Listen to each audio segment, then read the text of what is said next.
கருப்பு சிவப்பும் உதய சூரியனும் தான் நிரந்தரமாக இருக்கும். எத்தனை பேர் எதிர்த்து தீய சக்தி தூய சக்தி என்று சொன்னாலும் தீய சக்தி என்று சொன்னவர்கள் தான் தீஞ்ச சக்தியாக இன்று கருகி போய் கிடக்கிறார்கள். நீங்க கல்யாண வீட்டில் பல குரூப் வருவேன், ஒவ்வொருத்தனும் ஒரு டைப்பாக இருப்பாங்க. கல்யாண வீட்டுக்கு வர்றவங்க பார்த்துருக்கீங்களா? சில பேர் உள்ள நுழைஞ்சொன்னையே இன்னைக்கு கட்சி ஆரம்பித்த ஒருத்தர், ஐயோ ஐயோ, யார் ரொம்ப சத்தம் போடுறானோ அங்கே மேட்ரு தீந்துருச்சுன்னு அர்த்தம்.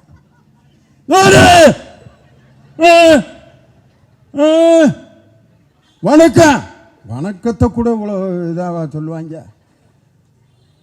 பெரியார்களே தாய்மார்களே அப்படின்னா, டேய் எதுக்கு ஆம்புலன்ஸை கூப்பிடுறா, ஏதாவது ஆயிரப்போகுது, ஏன் இவ்வளவு கோபம், என்ன சத்தம் அங்கே அதிகமாகதுனால அங்கே மேட்ரு காலி ஆயிடுச்சு.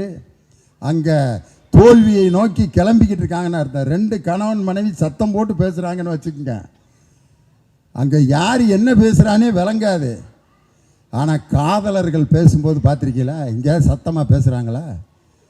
இந்த பைபாஸில் வந்தான், பைக்கில் நிப்பாட்டி நீங்கள் பக்கத்தில் போய் நின்று கேட்டால் கூட என்ன பேசுகிறாங்கன்னு கண்டுபிடிக்க முடியாது. அன்பான பேச்சு எப்போதும் அமைதியாகத்தான் இருக்கும். அரைகுறை அரைவேக்காடுகள் தான் கத்திக்கொண்டே இருப்பார்கள்ங்கிறதுக்கு வேற உதாரணமே தேவையில்லை. என் தலைவர் தான் உதாரணம் சொல்லுவார். ஒரு நரி காலையில் இப்படி உட்காந்துருந்துருக்கு, சூரியன் இங்கே இருக்கு, நரியோட நிழல் நீளமாக தெரியவும் நரி நினைச்சிருச்சு, ஆஹா நம்ம எவ்வளோ பெரிய ஆள்றோம் ஆஹா அப்படின்ட்டு சூரியன் மேலே வர வர வர வர வர வர நரியோட நிழல் அப்படியே சின்ன சின்னதாக ஆகி சூரியன் உச்சத்திற்கு வரும்போது நரியினுடைய நிழல் காணாமல் போய் நம்ம இவ்வளவுதான்னு தெரிஞ்சுக்கிருச்சு. சூரியன் உச்சத்திற்கு வரும்போது இப்பொழுது ஆட்டம் போடும் நரிகள் எல்லாம் எங்கே போய் கொண்டிருக்கிறது என்றே தெரியாமல், அடையாளம் தெரியாமல் போய்விடுவார்கள். எத்தனை பேரை பார்த்த இயக்கம் இந்த திராவிட முன்னேற்ற கழகம், எத்தனை எதிர்ப்புகளையும் சந்தித்து இன்றும் நிலைத்து நிற்கிறது என்று சொன்னால் வலிமையான கொள்கையும் அந்த கொள்கையின் பிடிப்பில் வாழ்ந்து கொண்டிருக்கக்கூடிய உண்மையான தொண்டர்களையும் பெற்ற இயக்கம் இந்த திராவிட முன்னேற்ற கழகம். அதனால் இதை யாரும் அசைக்க முடியாது. நான் ஒரு வீட்டுக்கு போயிருந்தேன், நாய் வளர்க்குறான், ஃபாரின் நாய். நம்ம நாய்ங்க அப்படின்னா, ஓ நாயிடா அது, கொஞ்சம் கூப்பிட்றியா அப்படின்னு. கடிக்காது, ஒன்றும் செய்யாது, ஒன்றும் செய்யாது, என்னைய குடுங்குச்சுன்னா அதெல்லாம் ஒன்றும் செய்யாது, நீங்கள் வாங்க. நான் அந்த நாயை உத்து உத்து பார்த்தேன், எது முன்பக்கம் எது பின்பக்கம்னே கண்டுபிடிக்க முடியல. இங்கிட்டும் சடை தொங்குது, பின்னாலேயும் சடை தொங்குது. எனக்கு ஒரே எதிரா முன்பக்கம் எதிரா பின்பக்கம், எனக்கு மனசு போட்ட அலக்களிப்பாக இருந்துச்சு. அவன்கிட்ட கேட்கையும் சங்கட்டமாக இருக்குது. சார் நாயோட முன்பக்கம் எது பின்பக்கம், உனக்கு எதுக்கு, அதுவே அதை பற்றி கவலைப்படல, உனக்கு ஏன் அதுக்கு முன்பக்கம் எங்கிட்டு இருந்தால் உனக்கு என்னன்னு என்னைய ஒரு மாதிரி தப்பாக நினைப்பான். கீழே குனிஞ்சு பார்க்கவும் வெக்கமாக இருக்கு. நாயவே இந்த பார்வை பார்க்குறானே, இவனை நம்பி எப்படி வீட்டுக்குள்ளே விடுறதும்பேன். திமுக காரனுக்கு இது கூட கண்டுபிடிக்க முடியாது. சு அப்படின்னு நாய் நடந்து போச்சு, அதை வச்சு கண்டுபிடிச்சிட்டேன். அதுதான் முன்பக்கம், இதுதான் பின்பக்கம். ஏன்னா நாய்க்கு ரிவர்ஸ் கியர் போட்டு நடக்க தெரியாது. எப்படி அந்த நாய் அவன்கிட்ட கேட்டேன், எங்கடா வாங்கினேன்னு. இது ரொம்ப காஸ்ட்லியான நாய்ங்க, இதை வெளியில் நான் கூட்டு போனோம்னா நிறைய பேர் அந்த நாயை பார்க்குறதுக்கு கூட்டம் கூட்டமாக வந்து பார்ப்பாங்க.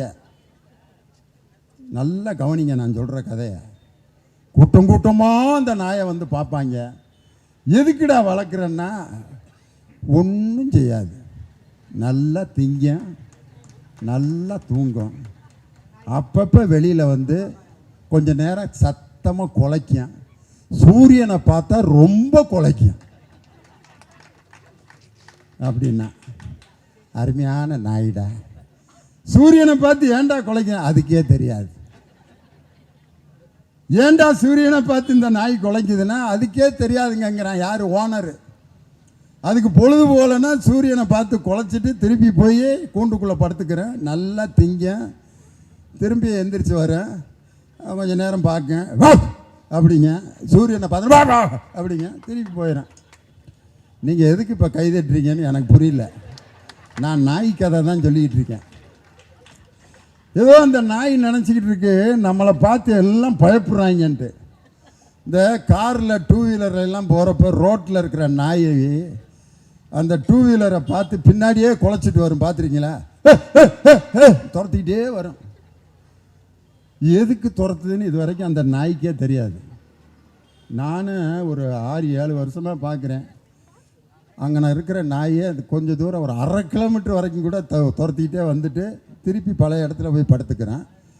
சரி, நம்ம தான் அந்த காரை பிடிக்க முடியலையே, அடுத்து துரத்த வேணாம்னு நினைக்குமா, திரும்ப 2வது நாளும் துரத்திக்கிட்டே வரும், திருப்பி போய் படுத்துக்கிறேன்.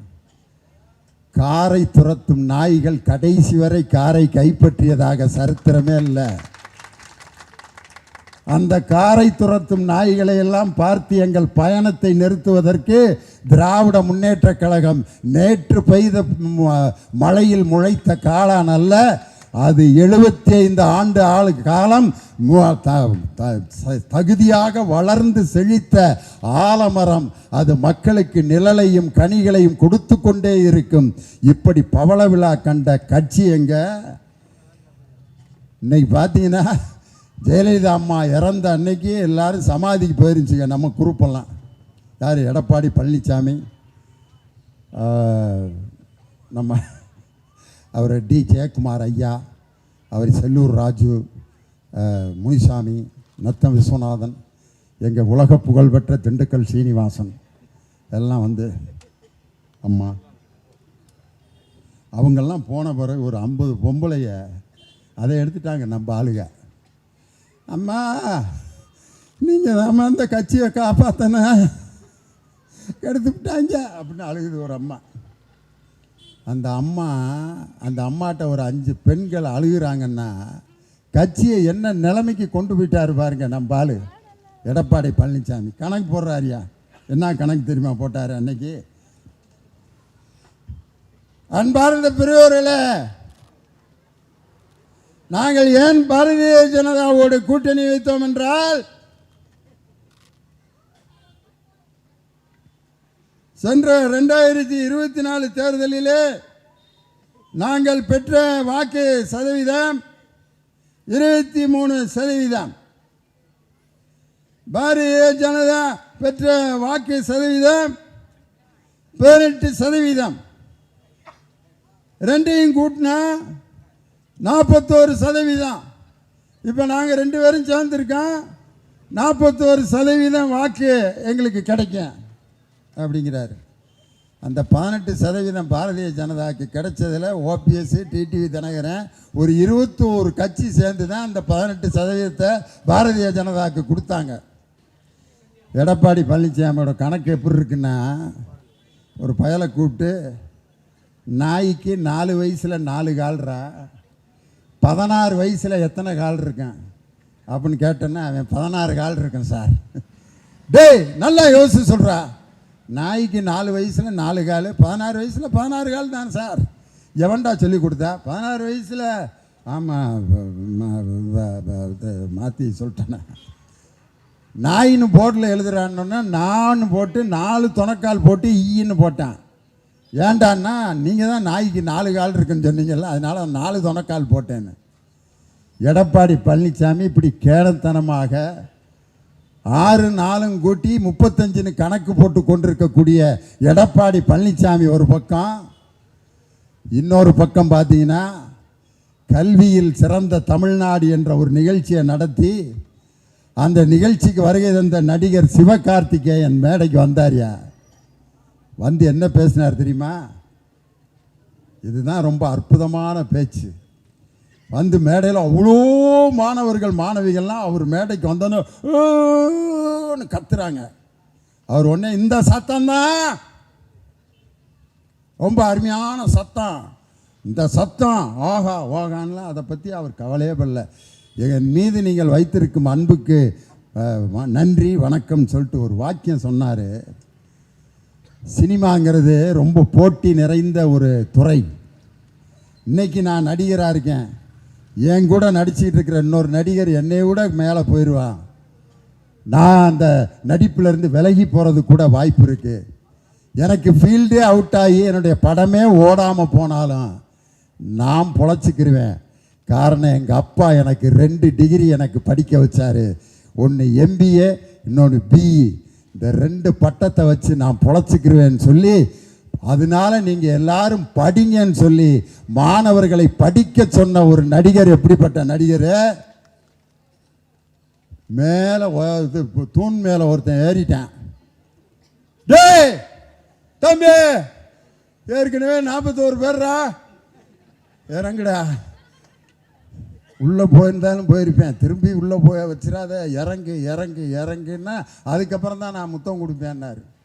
இது ஏற்கனவே என் தலைவர் பல இளைஞரணி மாநாட்டில், எங்கள் தலைவர் இளைஞரணி பொதுக்கூட்டத்தில் மரத்தின் மீது நின்று கொண்டிருந்த நம் திராவிட முன்னேற்ற கழகத்தின் தோழர்களை பார்த்து, மரத்தை விட்டு இறங்குங்கள், அதுவரை நான் பேச மாட்டேன் என்று சொல்லி அனைவரையும் மரத்தை விட்டு இறங்க வைத்து விட்டு அப்புறம் பேசினார்.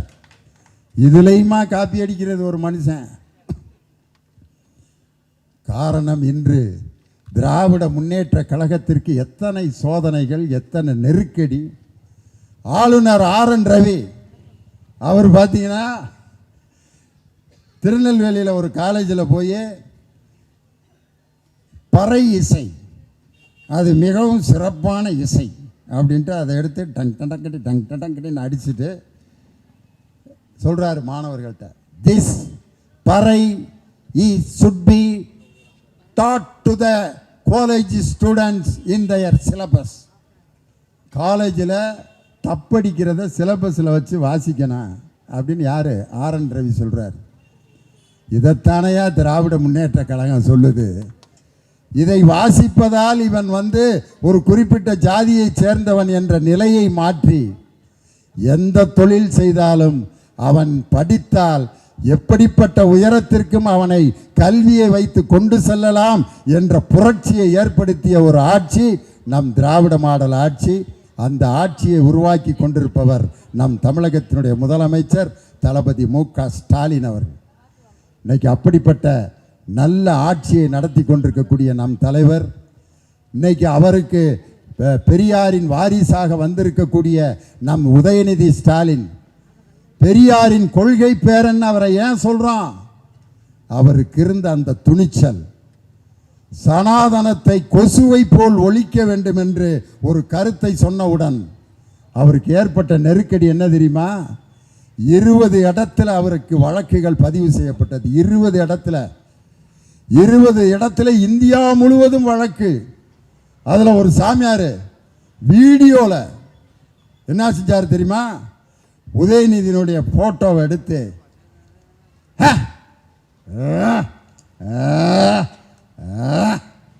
அப்படின்னு போட்டுட்டு அறிக்கை விடுறார். இவருடைய தலையை கொண்டு வந்தால் 10 லட்சம் நான் தர்றேன். யாரு? சாமியார். கோயில் வாசல் உட்காந்து பிச்சை எடுக்கிற சாமியார்கிட்ட 10 லட்சம் இருக்குன்னா அவர் உண்மையிலே சாமியார் ஐயா. அவர் கோயில் வாசல் உட்காந்து தர்மம் பிச்சாந்திகன்னு கேட்டுக்கிட்டு இருக்கவர் 10 லட்சம் உதயநிதி தலைக்கு தர்றேன்னாரு. அப்போ உதயநிதி சொன்ன பதில் என்ன தெரியுமா? ஜாதியை நிலைநாட்டுகின்ற, மத வெறியை தூண்டுகின்ற, பெண்களை அடிமைப்படுத்துகின்ற இந்த சனாதனத்தை ஒழிப்பதை நான் மீண்டும் அந்த வார்த்தையை வாபஸ் வாங்க மாட்டேன். நான் சொன்னதுதான். எத்தனை வழக்குகள் போட்டாலும் அதை நான் சந்திக்க தயார் என்று கொள்கையின் பேரனாக துணிச்சலாக நின்ற நம் தலைவர் தான்.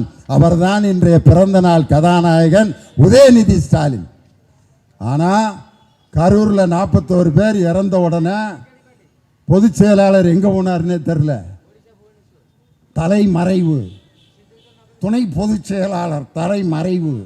மாவட்ட செயலாளர் தலைமறைவு. ஒரு பிரச்சனை வந்தோன்ன ஓடி ஒளிபவர்கள் இந்த நாட்டை காப்பாற்ற மாட்டார்கள். தனக்கு 20 இடத்தில் வழக்கு பதிவு செய்தாலும் நான் நியாயத்தை தான் பேசினேன் என்று துணிந்து நின்ற உதயநிதியினுடைய அந்த கொள்கை பெரியாருடைய கொள்கை வாரிசுதான் என் தம்பியை இன்று அடுத்து திராவிடத்தை காப்பாற்ற போகின்ற 4ஆம் தலைமுறையாக உருவாகி கொண்டிருக்கக்கூடிய இந்த திராவிட முன்னேற்ற கழகத்தை எந்த சக்தியாலும் அசைத்து பார்க்க முடியாது. வருகின்ற 2026இல் நம் தமிழகத்தின் முதலமைச்சர் மீண்டும் 2வது முறையாக அதிக வாக்கு வித்தியாசத்தில் வெற்றி பெறுவது மட்டுமல்ல, 210 தொகுதிகளில் வெற்றி பெற்று படைப்போம் வரலாறு, படைப்போம் வெற்றி பெறுவோம் 200 என்று சொல்லி தளபதியை மீண்டும் முதலமைச்சராக்க நாம் அனைவரும் உழைப்போம் உழைப்போம் என்று சொல்லி, உதய சூரியன் என்றும் ஓய்ந்ததாக வரலாறு இல்லை என்று சொல்லி உங்களிடமிருந்து விடைபெறுகிறேன். நன்றி, வணக்கம்.